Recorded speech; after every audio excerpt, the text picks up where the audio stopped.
हरे कृष्ण। तो आज हम लोग पढ़ेंगे 18वां श्लोक दूसरे अध्याय का।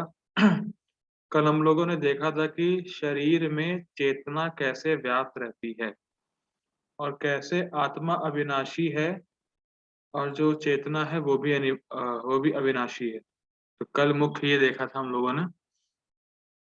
आज भगवान आगे बोलते हैं अर्जुन को। 18वां श्लोक दूसरे अध्याय का। अंतवंत इमे देहा नित्यस्योक्तः शरीरिणाः अनाशीनो अप्रमेयस्य तस्माद्युद्धस्व भारत।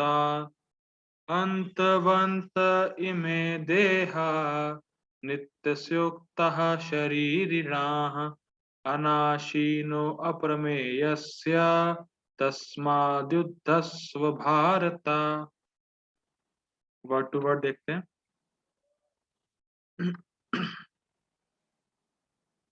अंतवंत नाशवान, इमे ये सब, देहा भौतिक शरीर, तो भौतिक शरीर तो नाशवान है। अंतवंत इमे देहा, जो ये देह है, जो भौतिक शरीर है वो नाशवान है, मतलब उसका अंत होना निश्चित है। नित्यस्य, नित्य स्वरूप, उक्तः कहे जाते हैं, शरीरिणः देहधारी जीव। लेकिन जो शरीरिणा है, जो शरीर है वो नाशवान है, लेकिन जो शरीरिणा है, जो कि जीव है, वो नित्य है। और अनाशिनः, अनाशिनः मतलब उसका कभी भी नाश नहीं होता है, उसका कोई भी नाश करने में समर्थ नहीं है। ये हम लोगों ने कल देखा था। आज भगवान उसी बात को अलग एंगल से बता रहे हैं कि जो शरीर है अंतवंत है, उसका तो नाश होना ही होना है, लेकिन जो शरीरिणा है, जो शरीर के अंदर है और शरीर धारण किया हुआ है, जो जीव शरीर को धारण किया हुआ है, देहधारी जीव, वो अनाशिना है, उसका कभी भी नाश नहीं होता है और अप्रमेयस्य, ना मापा जा सकने योग्य है। आप आत्मा को माप भी नहीं सकते, मतलब उसको नाप मतलब माप मतलब कहने का मतलब है, कुछ डिफाइन नहीं कर सकते कि इतना ही बड़ा है, इतना बड़ा है, ऐसा कुछ नहीं कर सकते हैं। लेकिन हम लोगों ने कल देखा था साइज तो लिखा हुआ है। तो बात ये है कि भौतिक संसाधनों से आप उसको नहीं माप सकते, भौतिक संसाधनों से। अप्रमेयस्य, देखेंगे टीका में कैसे क्या है इसका। तस्मात्, अतः, युद्धस्व, युद्ध करो, भारत हे भरतवंशी। हे अर्जुन, शरीर तो नाशवान है ही, वो प्रतिक्षण नष्ट हो ही रहा है। आत्मा को कोई कुछ कर नहीं सकता है। तो ना शरीर के लिए शोक करो, ना आत्मा के लिए शोक करो, इसीलिए युद्ध करो। समझ रहे हैं बात? भाई शरीर को तुम बचा नहीं पाओगे, वो तो नाशवान है ही, वो प्रतिक्षण नष्ट हो ही रहा है। और आत्मा को कुछ होगा ही नहीं, तो बचाने का तो सवाल आता ही नहीं है। तो ना शरीर के लिए शोक करने योग्य है, ना आत्मा के लिए शोक करना उचित है, इसीलिए तुम युद्ध करो अर्जुन। सिंपल सा बात है। टेक्स्ट देखते हैं। अविनाशी, अप्रमेय तथा शाश्वत जीव के भौतिक शरीर का अंत अवश्यम भावी है, अतः हे भरतवंशी युद्ध करो। सिंपल है, कुछ समझाना नहीं। गीता भूषण टीका देखते हैं। टीका शुरू करने से पहले एक बार हरे कृष्ण महामंत्र बोलेंगे। हरे कृष्णा कृष्ण कृष्ण हरे हरे, हरे राम हरे राम राम हरे राम राम हरे राम हरे। राम हरे हरे। ठीक है, देखते हैं। जीव के शरीर का स्वभाव नाशवान है, अंतवंतः, क्लियर है। परंतु शरीरधारी, शरीरिणः, जीव शाश्वत है, ये भी क्लियर है, समझाना नहीं है। क्योंकि जीव स्वयं ही ज्ञाता है और चेतना है, इसीलिए जीव को किसी भी भौतिक साधन से जाना नहीं जा सकता, अर्थात अप्रमेय से। ये बहुत अच्छा पॉइंट।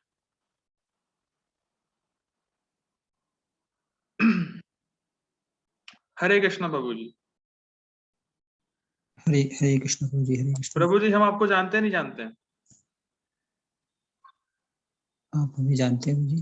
ठीक, आप हमें जानते नहीं जानते हैं? आप हम आपको जानते हैं। ठीक ठीक है, बस इतना ही पूछना था प्रभु जी। ठीक, हरे कृष्ण। हरे कृष्ण। तो हम अपू प्रभु जी को जानते हैं, अपू प्रभु जी हमें जानते हैं। हम अर्चना माता जी को जानते हैं, अर्चना माता जी हमें जानती है। लेकिन जान कौन रहा है और कब तक जान रहे हैं?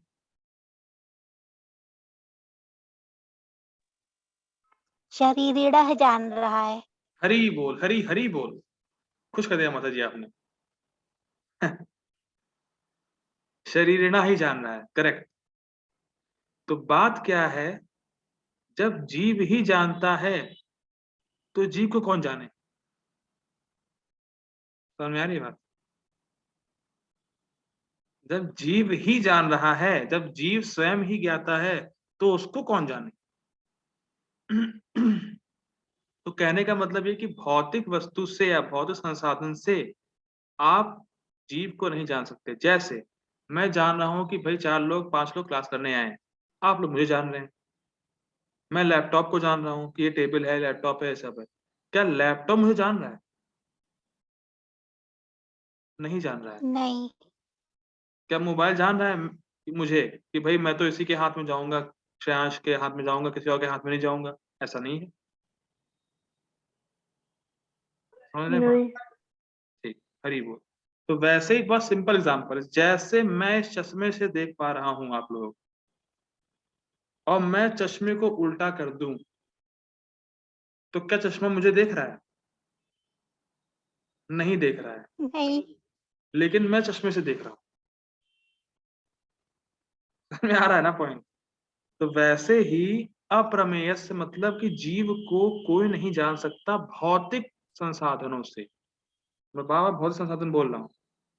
भौतिक वस्तु से या भौतिक किसी भी, आप कोई भी बोले आइए, क्या कहते हैं उसको, माइक्रोस्कोप बोलते हैं, उससे आप जीव को नहीं देख पाएंगे। और एक और बात, मैं आंखों से देख पा रहा हूं, क्यों? क्योंकि जीव देख रहा है इस आंखों से। आंखें जीव को नहीं देख सकती। समझिए पॉइंट। जब तक जीव है इस शरीर में, वो आंखों से देख पाएगा, लेकिन आंख जीव को नहीं देख पाएगी। जैसे चश्मा, चश्मे से मैं देख रहा हूं, लेकिन चश्मा उल्टा कर दे, चश्मा मुझे नहीं देख पाएगा। समझ में आ रहा हो? इसको अब देखिए और एलोब्रेट देखते हैं। आत्मा ज्ञाता है और शुद्ध चेतना है, ना कि एक जानने योग्य वस्तु जैसा हम इस जगत में जानते हैं। आत्मा स्वयं प्रकाशित होती है। मतलब हम आत्मा की वजह से सारी वस्तुओं को जान पा रहे हैं। ज्ञान शक्ति, जो हमने कहा धर्मभूत ज्ञान, कि हम अपने से अलग देख पा रहे हैं वस्तुओं को, कि हाँ ये चीज ये है, वो चीज वो है, और हम हैं। तो वैसे ही बात हो रही है कि आत्मा ज्ञाता है, आत्मा जान रहा है, और आत्मा स्वयं प्रकाशित है। तो आत्मा को आप कैसे भी भौतिक चीजों से नहीं देख सकते हैं। ये बात हो रही अप्रमेय से। क्योंकि जीव और उसका शरीर, क्योंकि जीव और उसके शरीर के ऐसे स्वभाव हैं, क्योंकि जीव और उसका, हाँ, क्योंकि जीव और उसका शरीर, जिस शरीर को धारण किया हुआ है जीव, क्योंकि जीव और उसका शरीर के ऐसे स्वभाव हैं, अर्थात शाश्वत और नाशवान। मतलब जीव हमेशा शाश्वत रहने वाली है, और जो शरीर है वो हमेशा नाशवान होने वाला है, या हो रहा है वो। इसीलिए जीव या उसका शरीर दोनों के लिए ही शोक करना उचित नहीं है। सिंपल। शरीर तो नष्ट हो ही रहा है, कैसे बचाओगे? आत्मा को कुछ होता नहीं है, तो करना क्या है? सिंपल सा लॉजिक। समझ में आ रहा है? शरीर तो नष्ट हो ही रहा है, बचाओगे कैसे? और आत्मा को कुछ होता नहीं है, तो करना क्या है? मतलब आत्मा के लिए कुछ नहीं करना, क्योंकि वो तो वैसे ही रहने वाला है। तो दोनों ही केस में शोक करने का कोई सवाल ही नहीं उठता है। युद्ध करो अर्जुन। सिंपल से बिल्कुल लॉजिक भगवान बता रहे हैं कि भाई तुम कह रहे हो शरीर इनको मारेंगे, शरीर शरीर छूट जाएगा इनका, तो शरीर तो छूट ही रहा है प्रतिक्षण, और आत्मा निकल जाएगी, तो आत्मा तो शरीर छोड़ ही रही है, और आत्मा को कुछ होने वाला भी नहीं है। दोनों केस में शोक करने की कोई जरूरत नहीं है, तुम युद्ध करो अर्जुन।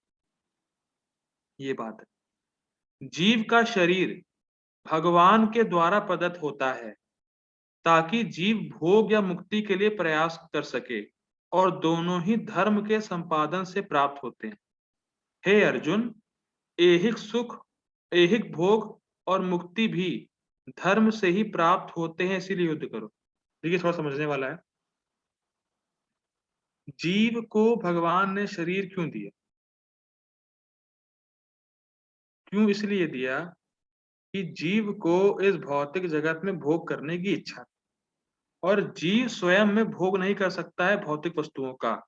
इसीलिए उसको भौतिक शरीर चाहिए जिससे कि वो भौतिक वस्तुओं का भोग कर सके। इसीलिए भगवान ने उसको शरीर दिया और जब वो भोग करता रहेगा उसको एक दिन रियलाइज़ होगा कि भोगों में कुछ रखा नहीं है क्योंकि भोग से दुःख मिलते हैं उसको। उसको ये रियलाइज़ होगा। तब वो कुछ जिज्ञासा करेगा कि भैया इस भोग के अलावा और क्या है? कुछ सत वस्तु है कि नहीं है? कुछ शाश्वत वस्तु है कि नहीं है? तो जब वो खोज करेगा तब वो भक्तों के संग में आएगा, फिर बाकी आगे तो भक्ति करते-करते पार हो जाएगा। तो बेसिकली पॉइंट क्या है कि अगर शरीर नहीं है, तो भक्ति कैसे करेंगे? और अगर शरीर नहीं तो भोग कैसे करेंगे?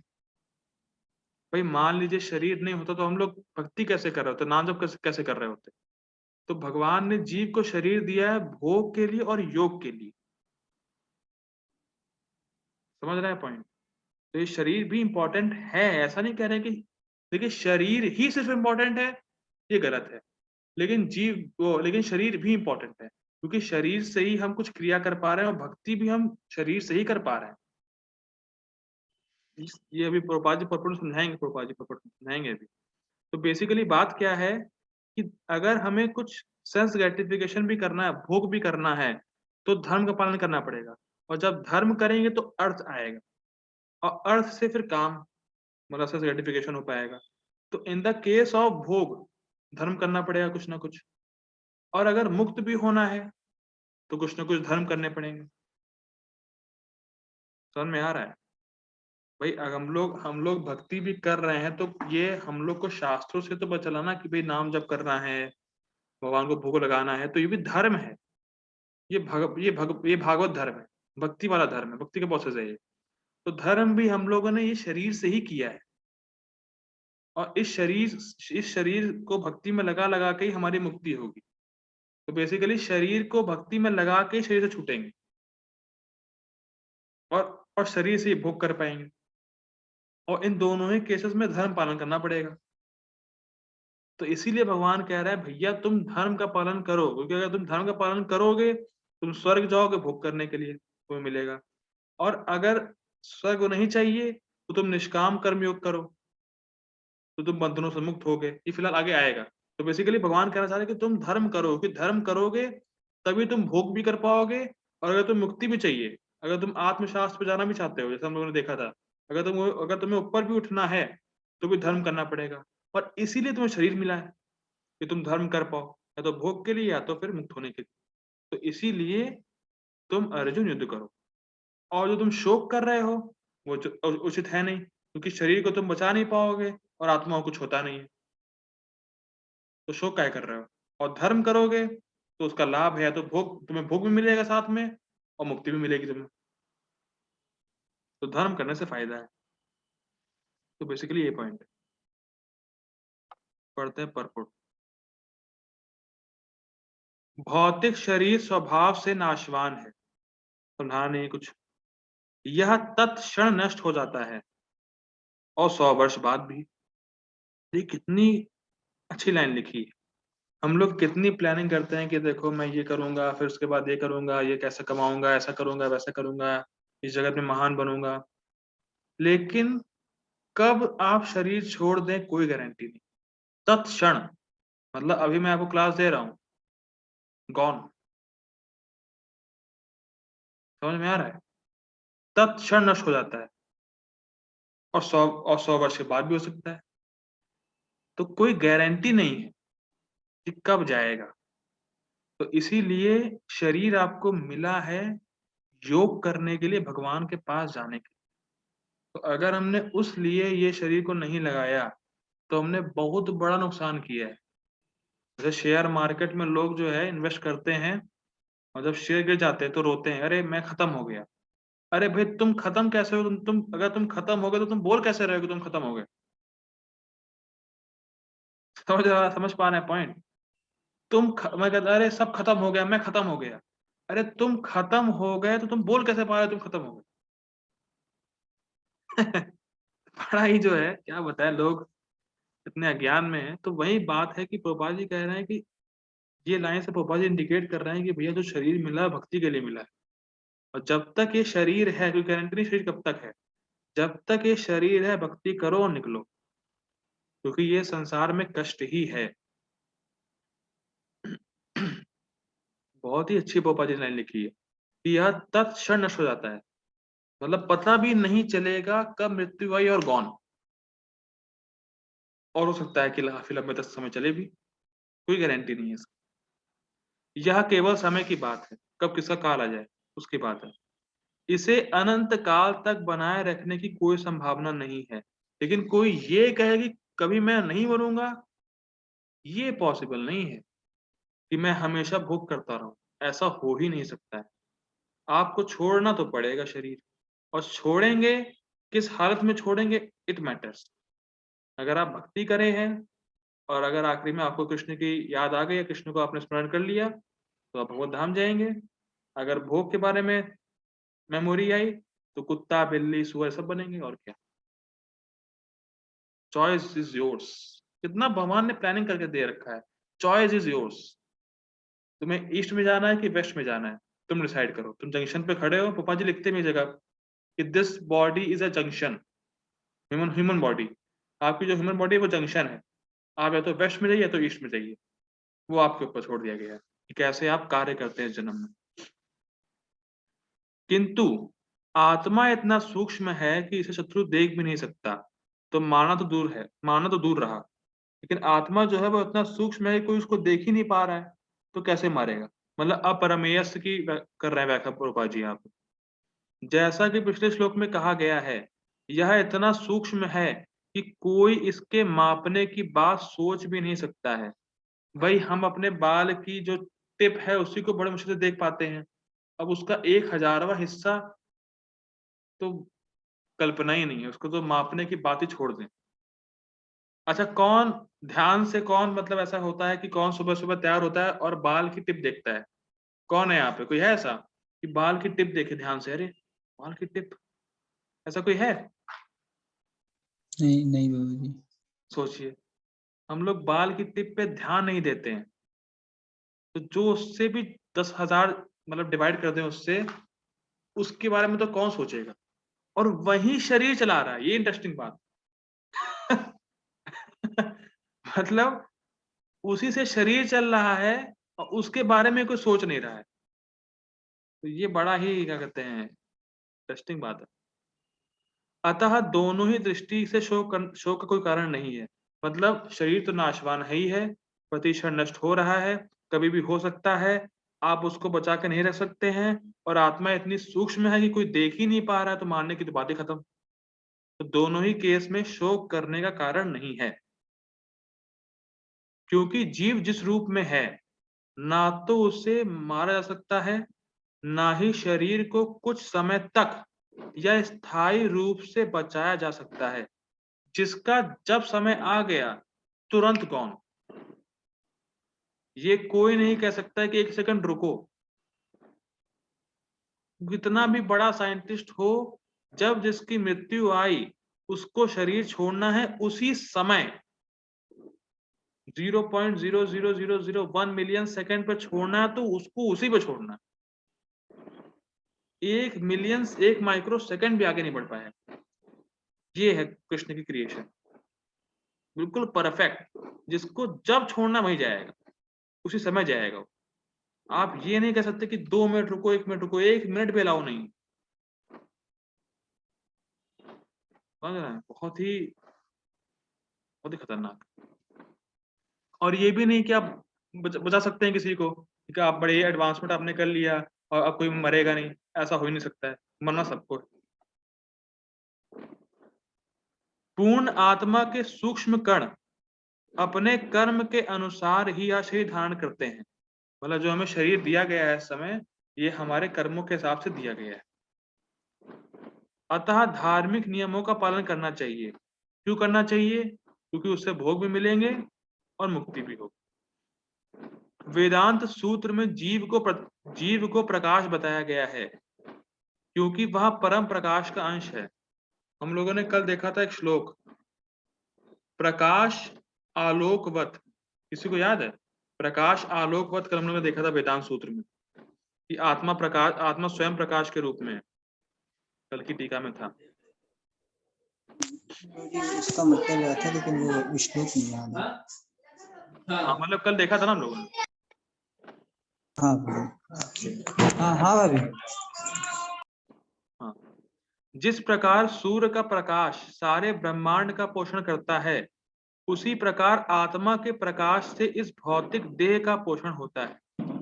देखिए बहुत सिंपल है, किसी डेड बॉडी को देखिए आप, जैसे ही आत्मा गई है उसके शरीर की चमक चली जाती है।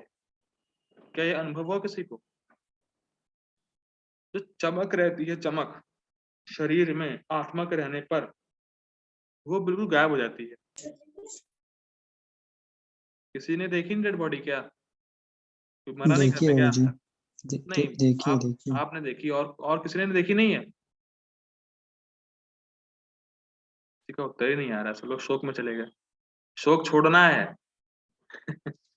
तो ऐसा होता है, जब कभी भी समय में, जब कभी भी मान लीजिए कुछ ऐसा हो तो आप देखिएगा, ऑब्जर्व करिएगा कि डेड बॉडी की जो आँख की चमक होती है मरने से पहले और शरीर छोड़ने के बाद जीवात्मा की, वो दोनों बिल्कुल होती है अपोजिट।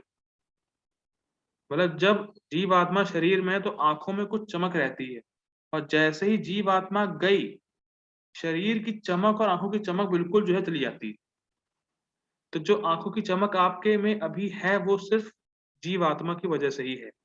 या कह सकते हैं जो शरीर में आपके चमक है, वो जीवात्मा की वजह से ही है। जैसे ही जीवात्मा शरीर को छोड़ के जाती है, तुरंत जो शरीर में चमक है और जो शरीर है, वो सड़ने लगता है।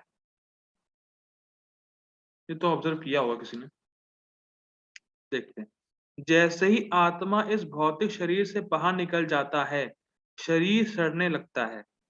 अतः आत्मा ही शरीर का पोषक है। शरीर अपने आप में महत्वहीन है। इसको समझिए, कुछ लोग इसको समझते नहीं हैं। शरीर अपने आप में महत्वहीन का मतलब ये है कि अगर आत्मा से शरीर को अलग कर दिया जाए, तब शरीर की वैल्यू नहीं है। लेकिन जब तक आत्मा शरीर के अंदर है, शरीर की भी वैल्यू है।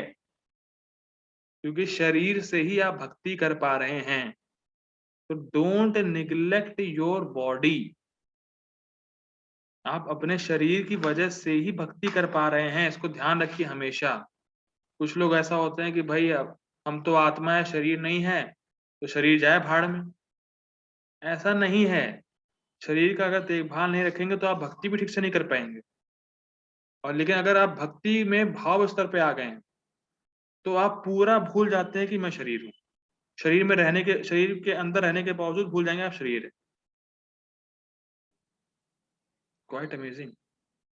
जब भक्ति का भाव स्तर पहुँच जाएगा, भाव स्तर पे जब आप आ जाएँगे, प्रेम के नीचे वाली स्तर पे, तो आप शरीर के अंदर रहेंगे, लेकिन आपको याद ही नहीं रहेगा कि आप शरीर हैं।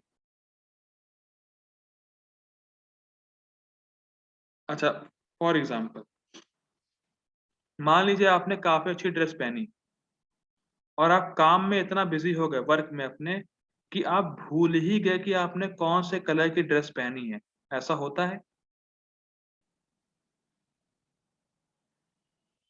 हाँ। ओके, होता है। हाँ होता है बाबू जी, होता तो है। भाव के स्तर पे ऐसे ही होगा कि आप बिल्कुल पूरा भूल चुके होंगे अपने आप को कि मैं शरीर हूँ। इतना भक्ति में आपको रस मिलेगा, इतना भक्ति में आनंद आएगा। लेकिन वो भाव स्टेज पे। लेकिन जब तक हम भाव स्टेज पे नहीं पहुँचेंगे, अगर तब तक शरीर का ध्यान नहीं रखा, तो आप भाव के स्टेज पे पहुँचेंगे कैसे? ये भी तो मेन बात है। शरीर से ही आप भाव के स्टेज पे पहुँचेंगे और वहाँ भूल जाएँगे आप शरीर हैं। समझ में आ रहा है? तो इसीलिए इस समय शरीर का ध्यान रखना बहुत ज़रूरी है। लेकिन यहाँ पे लिखा है शरीर अपने आप में, मतलब अगर आत्मा को हटा के शरीर को देखा जाए, तो वो महत्वहीन है। लेकिन अगर आत्मा शरीर के अंदर है, शरीर को धारण करी हुई है आत्मा, तब आपके लिए शरीर भी इम्पोर्टेंट है। आपको शरीर का ध्यान रखना है सिर्फ़ भक्ति करने के लिए। ये बहुत ज़रूरी है। जितना आप भोगों में लगे रहेंगे शरीर से, उतना ही आपकी चेतना मैनिफेस्ट नहीं होती है। हुँ? समझ में कुछ आया? नहीं आया होगा। यस सर जी, आया सर, ये बहुत अच्छा पॉइंट। ठीक है, लिख लीजिए फिर। पॉइंट क्या है कि जितना भोगों में लगे रहेंगे, आपकी चेतना मैनिफेस्ट नहीं होगी। मतलब क्या है, आप उतना सेंसिटिव नहीं होंगे। अच्छा, किस किस को ये एक्सपीरियंस है कि भक्ति में आने के बाद उसको मच्छर मारने में भी अजीब सा लगता है? जी प्रभु जी। मेरे को जी मम्मी पहले ही बताती थी कि किसी जीव को मारना नहीं चाहिए। नहीं, आपकी मम्मी आध्यात्मिक रूप से थोड़ी सी स्ट्रांग, अच्छी बात है। आजकल नहीं बोलते ना ऐसे लोग, इसीलिए हमें बताना पड़ता है मुझे। प्रभु जी, मैं पहले भी नहीं मारती थी। नहीं, मारती नहीं थी वो ठीक है, लेकिन मारने में वो अच्छा भी नहीं लगता। अगर मारना भी पड़े तो नहीं मारेंगे, ये अच्छा नहीं लगेगा। हाँ प्रभु जी, ये फीलिंग की बात है। अब फीलिंग की, अरे पहले तो ठीक है नहीं मारती थी, वो अलग बात है। लेकिन अब मारने का, अगर अगर मारना भी पड़े तो भी अच्छा नहीं लगेगा। अगर ये मारना पड़ रहा है तो एक अंदर से वो भावना आती है। तो चेतना मैनिफेस्ट होने का मतलब ये है कि वो फिर जो प्योर कॉन्शियसनेस है वो मैनिफेस्ट नहीं होती। जैसे आप बहुत सिंपल एग्जांपल लीजिए कि जो बिल्कुल तमोगुणी होते हैं जानवर, जैसे सुअर हो गया।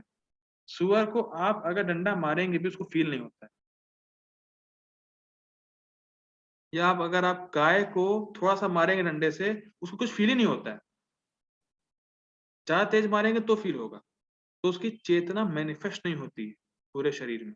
तो जितना हम भोग करते हैं उतना ही हम दया, मतलब ये जो दया भाव है हमारा, वो कम हो जाता है।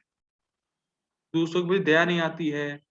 और जो जो क्या कहते हैं, बहुत ही जो है, जो बहुत ही भोग करता है उसको फर्क नहीं पड़ता कुछ। आई डोंट केयर, ऐसे स्टेटमेंट सुने होंगे आप लोगों ने। आई डोंट केयर, भाड़ में जाए कोई। समझ में आ रहा है? तो उसको कुछ भी फर्क नहीं पड़ता। जितना हम भोगों में लगे रहेंगे हम उतना सेल्फ सेंटर्ड होते हैं, उतना सिर्फ अपने आप के बारे में सोचते हैं। और उतनी ही चेतना हमारी ढकती रहती है। उतना ही चेतना हमारी कवर होती रहती है। और जब चेतना कवर होती रहती है तो हमें ऐसा ही शरीर मिलता है अगले जन्म में जहां आपकी चेतना मैनिफेस्ट ना हो पाए शरीर में। इसीलिए जो जो वो होते हैं, जो गाय होती है, गाय तो सतोगुण में, गाय सतोगुण में है, वो गाय तो वो तो कोई दिक्कत नहीं है। लेकिन जो सुअर है वो बिल्कुल तमोगुणी जानवर है। उसको आप कितना भी डंडे वंडे मारे उसको फर्क नहीं पड़ता, उसको फील ही नहीं होता कुछ, क्योंकि चेतना मैनिफेस्ट ही नहीं हुई उसके वहां तक। तो ये अलग साइंस है, फिलहाल तो आगे बढ़ेंगे। हाँ, तो शरीर अपने आप में महत्वहीन है। मतलब शरीर अगर आत्मा और शरीर को अलग करें तो शरीर महत्वपूर्ण नहीं है। लेकिन अगर आत्मा शरीर में है और आत्मा शरीर को धारण करी हुई है तो सिर्फ भक्ति करने के लिए हमें शरीर को मेंटेन करना पड़ेगा। इसलिए अर्जुन को उपदेश दिया गया कि वह युद्ध करे और भौतिक शारीरिक कारणों से धर्म की बलि ना होने दे। भैया, भौतिक शरीर तो नष्ट हो ही रहा है, तो अपना धर्म क्यों छोड़ रहे हो? धर्म से तुम्हें भोग भी प्राप्त हो जाएंगे और मुक्ति भी मिल जाएगी। लेकिन चॉइस इज योर्स। समझ में आ रहा है? धर्म करोगे तो अर्थ मिलेगा, अर्थ मिलेगा तो काम पूरा कर पाओगे। और धर्म अर्थ काम करते करते करते करते एक दिन लगेगा कि अरे यार, भोगों में कुछ रखा नहीं है, अब कुछ भक्ति की जाए। उसी शरीर से भक्ति करोगे और अलग धर्म निभाओगे, लेकिन धर्म तो निभाओगे। समझ में आ रहा है? बड़ा सूक्ष्म पॉइंट है। अगर अर्जुन कृष्ण के कहने पे युद्ध करे तो भक्ति है वो। अगर भोग करने के लिए युद्ध करे तो वो उसका धर्म है। तो एक से उसको उसको एक ही एक्टिविटी से भोग भी मिला, फाइट किया तो, और कृष्ण के कहने पे किया तो भक्ति। लेकिन धर्म तो अपना निभाया ही उसने, दोनों ही केस में लड़ा तो वो। समझ में आ रहा होगा पॉइंट? दोनों ही केस में उसने अपना धर्म निभाया, और धर्म निभाने से ही उसको भोग भी मिलेगा और भक्ति भी करेगा। मतलब आगे ऊपर भी उठेगा वो आत्मशास्त्र पे, उसको मुक्ति की ओर बढ़ाएगा वो धर्म। तो धर्म तो आपको करना पड़ेगा। लेकिन अगर आप सोचें कि अरे ये लोग मर जाएंगे, शरीर छूट जाएगा, तो शरीर तो छूट ही रहा है, वो तो नाशवान है ही है। तो उसके छोटे से चीज से, छोटे चीज मतलब जो स्मॉल स्मॉल जो जो विपदाएं हैं, जो प्रॉब्लम्स हैं, उनके चक्कर में बड़ा जो तुम्हारा जो गोल है, जो धर्म है, तुम्हारा जो मेन ड्यूटी है, उसको बलि पे ना चढ़ाओ तुम। कहने का मतलब ये है, मतलब सिंपल सा लॉजिक ये है कि भाई बाहर बहुत कीचड़ है, तो 10th का बोर्ड एग्जाम छोड़ो। क्या ये लॉजिकल है? ये मटेरियल एग्जांपल दे रहे हैं।